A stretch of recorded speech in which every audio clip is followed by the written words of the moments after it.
விஜய் எல்லாம் நாங்க போட மாட்டோம். இப்ப விஜய்க்கு ஏமா போட மாட்டோம்? ஏங்க அவருக்கு அரசியல் பத்தி என்னங்க தெரியும்? படம் நடிச்சுட்டு இருந்தவருக்கு அரசியல் பத்தி தெரியுமா? விஜய் வந்தாருன்னா பாட்டு பாடுவார், ஆட்டம் போடுவார், இதெல்லாம் பண்ணுவார். ஆனால் இவங்க ரெண்டு பேருக்கும் ஒன்றுமே தெரியாது. சரியா? பி தங்கமணி அவரோட செயல்பாடுகள்ல எப்படி இருக்கு? மின்சாரம் எல்லாம் பண்ணி சுடுகாடு இல்லை எங்களுக்கு. நாங்களும் போராடி 10, 30, 40 வருஷமா போராடிட்டே இருக்கிறோம். எங்களுக்கு ஒரே பிரச்சனை வந்து மயானம். ஏங்க இளவட்டங்கள் போடுவாங்க, ஒரு 40 வயசுக்கு மேலே வரைக்கும் போட மாட்டாங்க. அனுபவத்தில்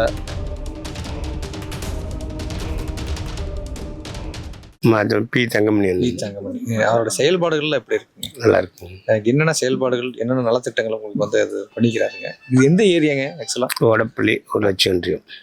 ஓடப்பள்ளி ஊராட்சி ஒன்றியம். ஊராட்சி ஒன்றியம். ஊர் பேருங்க? வண்ணாம்பரை. சரி. அவரோட நலத்திட்டம்ல என்னென்ன பண்ணிக்கிறாங்க? இது எம்எல்ஏ ஃபண்ட்ல இருந்து உங்களுக்கு? எங்களுக்கு தண்ணி வசதி, ரோடு வசதி, மின்சாரம் எல்லாம் பண்ணி இந்த தொகுதி எம்எல்ஏ தங்கமணிங்க. அவங்களோட செயல்பாடுகள் எப்படி இருக்கு? செயல்பாடு 3 டைம் எம்எல்ஏ. ஆமாங்க இருக்கு, எல்லாமே பண்றாங்க. எங்களுக்குன்னு எதுவுமே பண்றது இல்லைங்க. எங்க அதாவது குமாரபாளையம் சட்டமன்ற தொகுதி வந்து பண்றாங்க.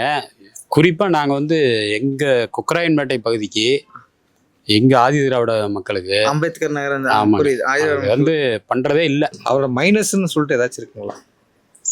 அவர் எல்லாத்தையுமே யதார்த்தமா எல்லார் வீட்டுக்கும் வருவார், எல்லார் வீட்டுக்கும் போவாருங்க. அது மாதிரிலாம் இருக்குல்ல. யார் ஆட்சிக்கு வருவாங்கன்னு சொல்லிட்டு நினைக்கிறீங்க? அதெல்லாம் நம்ம மக்கள் கையில் தான் இருக்கு. இங்க டிஎம்கேவோட முக்கியமான ஆளுகள் சொல்லிட்டு யாராச்சும் இருக்கிறாங்களா? நிறைய இருக்காங்க. இப்போ தங்கமணியோட எதிர்த்தணிக்கோட வேட்பாளர் யாரா இருப்பாங்கன்னு சொல்லிட்டு இன்னும் அறிவிக்கல. இல்ல உங்களோட மனசுக்கு தோணும்? தெரியலைங்களே, தெரியாம எப்படி சொல்ல முடியும்? யாருன்னா நல்லா இருக்குங்க? அவரோட எதிர்க்கக்கூடிய ஆளு இருக்குங்களா டிஎம்கேல? அவரை எதிர்த்து நிற்கிறே கொஞ்சம் கஷ்டமா தான் இருக்கும் ஜெயிக்கிறதுக்கு. 2026ல குமரபாளையம் தொகுதியில் யார் ஜெயிப்பாங்க? எந்த கட்சி ஜெயிக்கும்? அதாங்க அவர் ஏற்று நிற்கிறீங்க வந்து அவர் 15 வருஷம் ஆட்சி ஆண்டுட்டு இருக்காரு. அப்புறம் அவர் ஏற்று நிற்கிறதுனா கொஞ்சம் கஷ்டம் தானே. வந்துட்டு உங்களுக்கு ஈஸியா ரீச் பண்ற மாதிரி இருக்கிறாங்களா? எங்களுக்கு இந்த அம்பேத்கர் நகர்ல வந்து எங்களுக்கு சுடுகாடு இல்லை. எங்களுக்கு நாங்களும் போராடி 10, 30, 40 வருஷமா போராடிட்டே இருக்கிறோம். எங்களுக்கு சுடுகாடு வேணும். தண்ணி வந்துடுது, ஆற்றுல தண்ணி வந்தால் மயானத்தை மூடிடுது. அதனால எங்களுக்கு சுடுகாடுல நாங்களும் கேட்டு போராடி ஒவ்வொருத்திட்டையும் தேர்தல் கூட புறக்கணித்தோம். ஒன்றும் வேலைக்கு ஆகலை. அதனால எங்களுக்கு வந்து இப்போ எந்த ஆட்சி வந்தாலும் எங்களுக்கு சுடுகாடு வேணும் எந்த ஏரியாவுக்கும். அப்புறம் அவர் இந்த கோரிக்கை அவர்கிட்ட நீங்க கொண்டு போயிருக்கிறீங்க? கொண்டு போயிருக்கிறோம். அவர் வந்து எதுவுமே பேசுறது இல்லை. எல்லாமே இந்த கொக்கராயன்பேட்டை இதில் வந்து அம்பேத்கர் நகருக்கு மட்டும்தான் சுடுகாடு இல்லை. மற்றபடி எல்லா இதுலேயும் இருக்குது. முஸ்லீம்ஸில் இருக்குது, பலப்பட்ட இதில் எல்லாத்துக்கும் இருக்குது. இந்த அம்பேத்கர் நகருக்கு மட்டும் சுடுகாடு இல்லை. எங்களுக்கு ஒரே பிரச்சனை வந்து மயான பாதை. ஆமாம் சொன்னாங்க.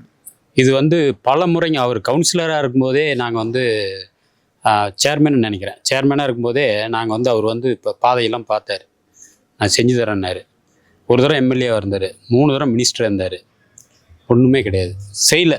எங்களை அதை பற்றி அவர் அதை கண்டுக்கவே இல்லை. காரணம் வந்து என்னன்னு கேட்டிங்கன்னா, நாங்கள் வந்து முழுக்க திமுகவுக்கு தான் எங்களுடைய ஓட்டு. அதுதான் அது ஒரே ஒரு காரணம் நாங்கள் நினைக்கிறோம். நமக்கு அவங்களுக்கு செஞ்சு ஒரு பிரயோஜனம் இல்லை. அப்போது கடைசியாக ஒரு மனிதன் வந்து போய் நம்ம அடக்கம் பண்ணுற இடத்துல வந்துங்க பாதையும் ஆக்கிரம் பண்ணிட்டாங்க, அந்த மயானத்தையும் ஆக்கிரம் பண்ணிட்டாங்க. அந்த மயானத்தை வந்து பட்டாவை போட்டே பண்ணிட்டாங்க. இதை வந்துங்க நாங்கள் பல முறை தேர்தல் புறக்கணிப்பு பண்ணியிருக்கிறோம், ஃப்ளெக்ஸ் வச்சுருக்கிறோம். அதிகாரி வருவாங்க, தேர்தல் புறக்கணிப்புன்னு ஃப்ளெக்ஸ் வைப்போம். இல்லைங்க ஒன்றும் பிரச்சனை இல்லை, நாங்கள் பார்த்துக்குறோம். தாசில்தார்லாம் வருவார், நாங்கள் பார்த்துக்குறோங்க, எலெக்ஷன் டைமு இப்போ நீங்கள் எதுவும் பண்ண வேண்டாம், எங்களுக்கு அந்த அதிகாரம் இல்லை, ஆட்சி மாற்றம் வந்ததுக்கு முன்னாடி நாங்கள் செய்கிறோம்பாங்க. இதோட 3 முறைங்க இதே மாதிரி உள்ளாட்சி தேர்தல், பாராளுமன்ற தேர்தல், 2 தடவை சட்டமன்ற தேர்தல் நாங்கள் வந்து புறக்கணிப்பு பண்ணுறோன்னு நாங்கள் ரோட்டுக்கு முன்னாடியே ஃப்ளெக்ஸ் வச்சோம். அதையவே வந்து எங்களை மிரட்டினாங்க, ஃப்ளெக்ஸை எடுத்தே ஆகணும்னு சொல்லிட்டு. அதை நான் பேர் சொல்ல விரும்பல, அந்த மாதிரி மிரட்டினாங்க எடுங்க அப்படின்னு சொல்லிட்டு. நாங்கள் மெஜாரிட்டி கம்மி. நடைமுறை சாத்தியத்தில் எதுவும் பிரச்சனை இருக்கா? நடைமுறை சாத்தியம் வந்துங்க என்னன்னா, அந்த மயான பாதை வந்து எங்களுக்கு பட்டாலேண்டுங்க. பட்டாலேண்டுனா தனிப்பட்ட நபரா? இல்லை எங்க ஆதி திராவிட மக்களுக்கு 6 பேருக்கு மேலே அவங்கெல்லாம் இப்போ அவங்க ஒரு 3 தலைமுறைக்கு முன்னாடி அவங்கெல்லாம் இதாகிட்டாங்க. அவங்க பேரில் இன்னும் அந்த லேண்டு, அந்த மயான பாதை இருக்குது. ஆனால் இப்போ என்ன சொல்கிறாங்கன்னா 2 பக்கமும் விவசாயிகளை வந்து விவசாயத்துக்காக நாங்கள் பயன்படுத்தினாலும் நீங்கள் பாதைக்கு வந்து உரிமை கொண்டாட முடியாது அப்படின்ட்டு இப்போ அதை பொது பாதையாக மாற்றியாச்சுங்கிறாங்க. அது எந்த அளவுக்கு உண்மையாக பொய்யா எங்களுக்கு தெரியல. அடுத்தது காலகாலமாக நாங்கள் மயானம் இறந்த உடலை அடக்கம் பண்ணிட்டு இருக்கிற இடத்துல வந்து அப்படியே விவசாயத்துக்கு தள்ளிட்டு வந்துட்டாங்க. இன்னைக்கு வந்து அந்த இடத்த வந்து கிட்டத்தட்ட 18 பாடி உள்ளே இருக்குதாங்க அந்த வயல் இருக்கிற இடம் 18. ஆமாங்க. அது வந்து என்னென்னா நாங்கள் இன்னைக்கு அது சந்தேகம்னா நாங்கள் சொல்கிறோம் ஜேசிபி விட்டு அதிகாரிகள் முன்னாடி பறிப்போம். பாடி இருந்துன்னா நீங்கள் விட்டுருங்க, இல்லைன்னா நீங்கள் வச்சுங்கன்னு சொல்கிறோம். இது வந்து ஊரில் முக்கிய பிரமுகர்கள் ஏடிஎம்கே, டிஎம்கே, தாவேகா எல்லா கட்சி பிரமுகர்களையும் கூப்பிட்டுங்க. கடந்த டிசம்பர் மாதம் 17ஆம் தேதி இங்கே ஒரு பொதுக்கூட்டமே நாங்கள் ஒரு கூட்டம் போட்டோம். இந்த இவங்களை உள்ளூரில் இருக்கிற விஐபிங்களெல்லாம் கூப்பிட்டு சர்வ கட்சிக்காரரையும் கூப்பிட்டு நாங்கள் மெஜாரிட்டி கம்மிங்க, அதனால் வந்து இத்தனை பாடி உள்ளே இருக்குது, இவங்க எல்லாம் இப்போ கம்பி வேலி போட்டாங்க, தனிநபர் ஒருத்தருங்க அவர், இதை வந்து நீங்கள் எப்படியா சொல்லி எங்களுக்கு மீட்டு கொடுங்க. நாங்கள் வந்து சட்டப்படி போகிறதுக்கு வந்து இல்லை, அவங்க ரெக்கார்டாக பண்ணிட்டாங்க. அதனால் நாங்கள் விஓ முதல் கொண்டு தாசில்தார்கிட்ட நேரடியாக கொண்டு போய் மனு நான் தான் கொடுத்துட்டு வந்தாங்க. 4-5 பேர் போனோம், எந்த இதுவும் கிடையாதுங்க. இது வந்து எங்களுக்கு ஒரு பெரிய இது வந்து கிட்டத்தட்ட 50, எனக்கு வந்து 54 வயசு ஆகுதுங்க. எனக்கு விவரம் தெரிஞ்சு இந்த பிரச்சனை இன்னும் ஓடிட்டே தான் இருக்கு. இந்த 5 வருஷம் திமுகவோட ஆட்சி இருந்தது இல்லைங்க, அதுல வந்து இப்ப கவுன்சிலரா இந்த ஏரியாக்கு யார் வந்திருக்காங்க? அவரு வந்து இளங்கோங்க. அவங்க வழியா நீங்க ட்ரை பண்ணி பாத்தீங்க? அவர்கிட்ட நாங்க சொன்னோம், அவங்க வந்து ட்ரை பண்றோங்க, உங்களுக்காக நாங்க செய்யறோம்னு சொல்லியிருக்காங்க. ஆனா எந்த கோரிக்கை இன்னும் நடக்கல. எங்க மயானத்துல வந்து கவுண்டர் வீடு காம்பவுண்டு போட்டாங்க, கம்பி வேலி போட்டாங்க.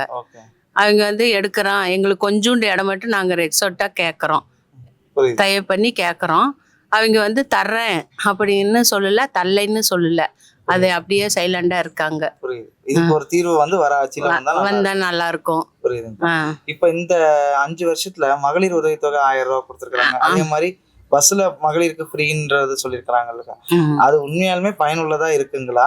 இல்ல வந்துட்டு நிறைய இடத்துல என்ன சொன்னாங்கன்னா, மகளிர் பஸ்ல டிராவல் பண்றப்போ எங்களுக்கு கரெக்டான ஸ்டாப்ல நிப்பாட்டுறது கிடையாது, எங்களை நடத்துறதே வந்துட்டு என்னமோ அவங்க காசு எடுத்து போட்ட மாதிரி பண்றாங்க. அவங்களும் அரசாங்க இதுலதான். அது வந்து நம்ம அரசாங்கத்தை பத்தி எல்லாம் இது சொல்றதுக்கு இல்ல, வர்ற டிரைவருங்க வந்து பொறுத்து அரசாங்கம் என்ன பண்ணும், மக்களுக்கு வந்து நமக்கு வந்து இலவசமா கொடுத்துருக்குறாங்க, கஷ்டப்படுறாங்களேன்னு கொடுத்துருக்குறாங்க. அது இருக்கிற மக்கள் வந்து பண்றாங்க, அது அவங்கள இப்ப சொல்லி எது குத்தம் இல்லை இல்லையா? இந்த 5 வருஷத்துல நிறைய சட்ட ஒழுங்கு பிரச்சனைகள் வந்துட்டு இருக்கிற மாதிரி நியூஸ் வந்துகிட்டே இருக்குல்ல, அத பத்தி உங்களோட தனிப்பட்ட கருத்து? உண்மையாலுமே நிறைய சட்ட ஒழுங்கு பிரச்சனைகள், போதை பழக்கங்கள் வந்துட்டு அது அதிகமாயிடுச்சுன்னு நினைக்கிறீங்களா? இல்ல அதிமுக ஆட்சிலையும் இப்படிதான் இருந்தது, இப்பயும் இப்படிதான் இருக்கு, அதுல பெருசா ஒண்ணு மாற்றம்? இப்ப வந்து 2 ஆட்சியிலுமே இதுல போதைக்கு அடிமை இருக்குது. இருந்தாலும் இந்த கொக்கராயன்பேட்டையில வந்து ஆம்பளைக்கு நிறைய குடி பழக்கத்துக்கு அதிகமாயிட்டாங்க. அதனால எந்த ஆட்சி வந்தாலும் இந்த பிராந்தி கடை எடுக்க மாட்டாங்க, எந்த ஆட்சி வந்தாலும் இந்த பிராந்தி கடை எடுக்க மாட்டாங்க. எங்களுக்கு வந்து இந்த ஆட்சி வரும்போது இந்த ஆத்தோர இருக்கிற இதையும் எடுத்துடணும், ஒயின் ஷாப் இருக்கக்கூடாது. ஏங்க இளவட்டங்கள் போடுவாங்க, ஒரு 40 வயசுக்கு மேலே வரைக்கும் போட மாட்டாங்க. அனுபவத்தில் ஏதோ ஒரு 18லேருந்து ஒரு 25 வரைக்கும் இருக்கிறீங்க, கொஞ்சம் ரத்தம் முறுக்க இருக்கிறீங்க செய்வாங்க. யோசனை செஞ்சு போடுறீங்க, பண்ண முடியாது. அப்போ யோசனை இல்லாதவங்க தான் விஜய்க்கு போகிறான்னு சொல்கிறீங்களா? அப்படியே நான் சொல்லேன். அது விஜய்க்கு நீங்கள் சொல்கிறீங்க, நீங்கள் இதுக்கு தான் போடுன்னு சொன்னால் நான் போட முடியுங்களா? சொல்லுங்கள் பார்க்கலாம். நீங்கள் வந்து நான் சும்மா ஒரு ஃபோட்டோ எடுத்துக்கிறேன்னு எடுக்கிறீங்க, நீங்கள் இதுக்கு போட சொன்னால் நான் போட முடியுமா? அவங்கவுங்க மனசுக்குள்ளே தானே போட முடியும். விஜய் வந்தாருன்னா பாட்டு பாடுவார், ஆட்டம் போடுவார், இதெல்லாம் பண்ணுவார். ஆனால் இவங்க 2 பேருக்கும் ஒன்றுமே தெரியாது. சரியா? இவங்க 2 பேர்னா திமுக. ஆமா, இவங்கெல்லாம் ஆடுவாங்களா பாடுவாங்களா? அது பண்ண மாட்டாங்க. சரியா? அதனால வந்து அதெல்லாம் வரப்போறது கிடையாது. ஏன்னா நீங்க எந்த சேனல்ல போட்டாலும் ரைட்டு, நாங்கெல்லாம் பயப்பட மாட்டோம், ஒன்றும் பண்ண மாட்டோம். இந்த 2ல எது வந்தாலும் அவங்களுடைய லக்கு தான். விஜய் எல்லாம் நாங்க போட மாட்டோம். இப்ப விஜய்க்கு ஏமா போட மாட்டீங்க? ஏங்க அவருக்கு அரசியல் பத்தி என்னங்க தெரியும்? படம் நடிச்சுட்டு இருந்தவருக்கு அரசியல் பத்தி தெரியுமா? காலகாலமா இருக்காங்க அரசியல்ல, அவங்களுக்கே தடுமாறுறாங்க. ஒரு வாய்ப்பு கொடுத்து பார்க்கலாமே. இல்ல என்னன்னா, இது வந்து நாங்க எங்களோட கருத்து கிடையாது. இப்ப இந்த நிறைய சர்வே எடுக்கிறப்போ நிறைய யங்ஸ்டர்ஸ் அவங்களுக்கு வந்துட்டு அரசியல், நீங்க சொல்ற மாதிரி அரசியல் புரிதல் இல்ல, அரசியல்னா என்னன்னு தெரியல, ஆனா வந்துட்டு கொள்கைகள் பத்தி எதுவும் ஐடியா இல்லை. ஆனா அவங்க சொல்றது இவங்க 2 பேரும் நிறைய வருஷம் வந்துட்டாங்க, ஏதோ ஒன்று அவங்க கட்சி நான் ஃபேனான்னு கேட்டா அதுவும் கிடையாதுங்கிறாங்க. ஆனா வந்துட்டு நான் வந்துட்டு விஜய் ஒரு மாற்று வந்தா அப்படிங்கிற மாதிரி சொல்றாங்க.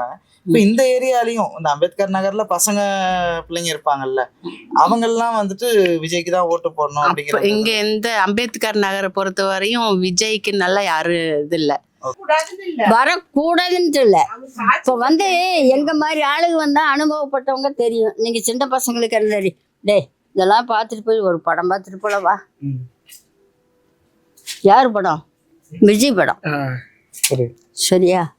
எப்படி நான் சொன்னது ரைட்டா? கரெக்ட் தான்.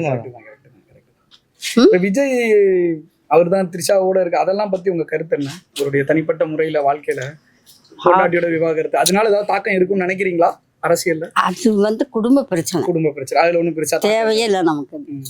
ஆச்சா, நீ வந்து புருஷன் பொண்டாட்டிக்கெல்லாம் 1000 பிரச்சனை இருக்கும், அதெல்லாம் நமக்கு தேவையில்லை.